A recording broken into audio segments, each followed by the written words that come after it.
नमस्कार.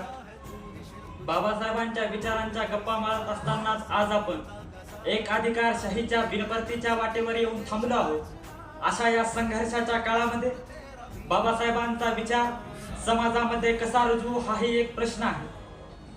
गावकुसाबाहेरील माणसांसाठी आपला विचार, आपली एकनिष्ठता कायम ठेवण्याची भूमिका डॉक्टर बाबासाहेब आंबेडकरांनी घेतली आणि तुमच्या माझ्या जातीय आणि धार्मिक अतिरिक्त अभिमानामुळे तो विषय आम्ही वादात लोटला आणि याही पलीकडे जाऊन यातून साध्य काय झालं? काहीच नाही. पण एक विपरीत गोष्ट झाली की फुलेंचा, शाहूंचा आणि शिवरायांचा विचार, समतेचा विचार हा पुढे घेऊन जाणारे डॉक्टर बाबासाहेब आंबेडकर हे सर्वसमावेशक होण्याऐवजी फक्त ते दलितांचे बाबा झाले आणि एका जातीमध्ये ताळेबंद करण्याची भूमिका आम्ही घेतली. आज आम्ही कितीही समतेच्या गप्पा मारत असलो तरीही वर्ल्ड इनइक्वॅलिटी रिपोर्ट नुसार त्या यादीमध्ये आज आम्ही अव्वल स्थानावर आहोत. ही आमच्यासाठी शर्मेनं मान खाली घालावी अशा पद्धतीची ही गोष्ट आहे. आणि जर यामध्ये एक उदाहरण द्यायचं झालं, आज देशातल्या मोठमोठल्या शिक्षण संस्था असतील, त्या शिक्षण संस्थांमध्ये जातीय, प्रादेशिक विषमता असेल.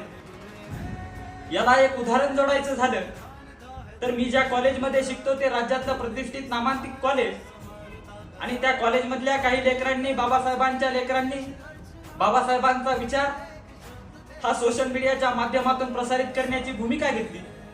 आणि मग तो विचार प्रसारित करत असताना काही लोकांनी त्या अकाउंटला अनफॉलो करण्याचा काम सुरू केलं.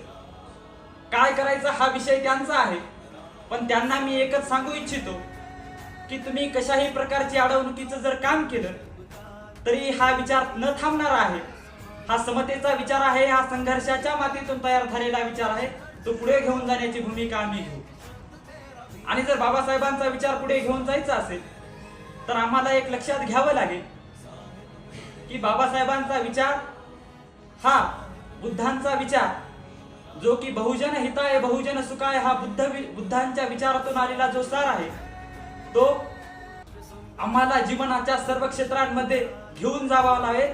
तर खऱ्या अर्थानं बाबासाहेबांना अपेक्षित असलेल्या प्रबुद्ध भारताच्या वाटेवर आम्ही जाऊ लागतो.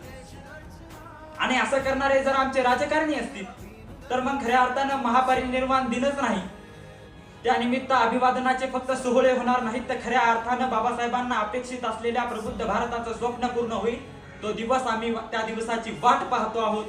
सस्नेह. जय भीम.